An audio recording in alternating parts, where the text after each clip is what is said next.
How has your prayer life changed in the midst of the COVID-19 pandemic? This past Sunday at Trinity-St. Paul, we explored Jesus' retreat into prayer just at the beginning of his ministry in the Gospel of Mark, when there was massive action and change surrounding him and his followers. In this time, Jesus went into a deserted place and prayed, moving towards prayer rather than away from it. Yesterday, we were advised by the government that although some areas throughout Ontario are easing on their COVID-19 restrictions, some places like the GTA are going to continue with the stay-at-home order in effect, at least for a bit longer. It's almost shocking to me that we have been in this state of social distancing and managing pandemic-related changes for almost 1 year. Sometimes it is exhausting to go back and think through the year, especially when many of us are still struggling just to make it through another day. However, this morning I began to reflect on how my prayer life has changed throughout the past year in the midst of COVID-19. Of course, our corporate prayer life, that is praying in groups, has changed because we're not gathering in person, and we have adapted to how we do this in a variety of ways. However, for today's midweek musing, I'm wondering how your personal prayer life has changed this past year. The moments you pray on your own, just you and God. My personal prayer life changes in various ways as I cycle through a year, any year. Sometimes these changes are big and sometimes they're small, but they usually always reflect some of the circumstances and situations in my life as I'm trying to cope and adapt. In the midst of the pandemic, I've had to be much more intentional about my prayer life. Especially at the beginning of the pandemic, I had no routine, and the weekdays and weekends started to all blur together. I began to stay awake a bit later and sleep in a bit later. And things like my exercise routine and my prayer life were thrown into limbo. I have tried to create new routines in this time of pandemic that include time for personal prayer. But sometimes routines still don't stick. And I have had to find at least one period of time in my day where I can just be in prayer with God. I usually do things that help me mark the beginning and the end of this prayer time, like lighting a candle or sitting in a particular position. This year, I have tried hard to always find a time of thanksgiving in my prayers, usually at the beginning.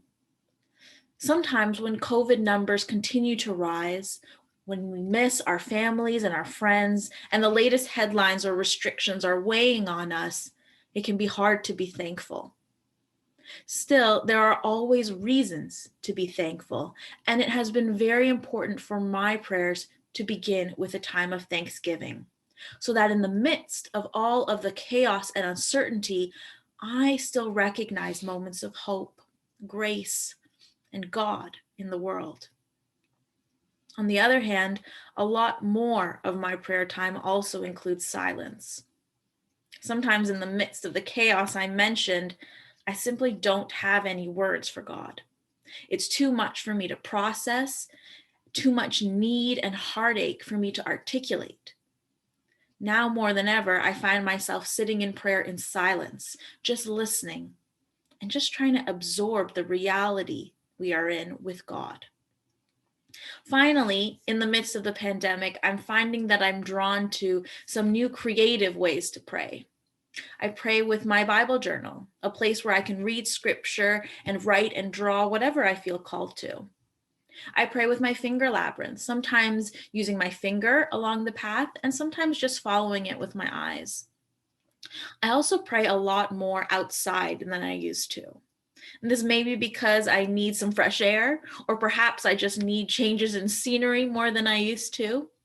But regardless, this past year, whatever season it may be, I find myself outside on walks or just sitting in creation and praying. And I would have never considered praying outside on a cold winter day before the pandemic. Kate Johnson, an interfaith chaplain at Queen's University, describes how the pandemic can affect people and their relationship to religion in different ways. She says either they have a sort of crisis of faith, wondering why God is doing this, or people see this as an opportunity to really live or expand their faith. To be honest, in my personal prayer life this past year, I think I've had moments experiencing both crisis and opportunity. However, whether you are working through either or both of these, or whether you are working through something different, I believe that we are always called to take our reflections and our questions to God through prayer. No matter what we are going through, our story has taught us to stay connected to God and to pray without ceasing at all times.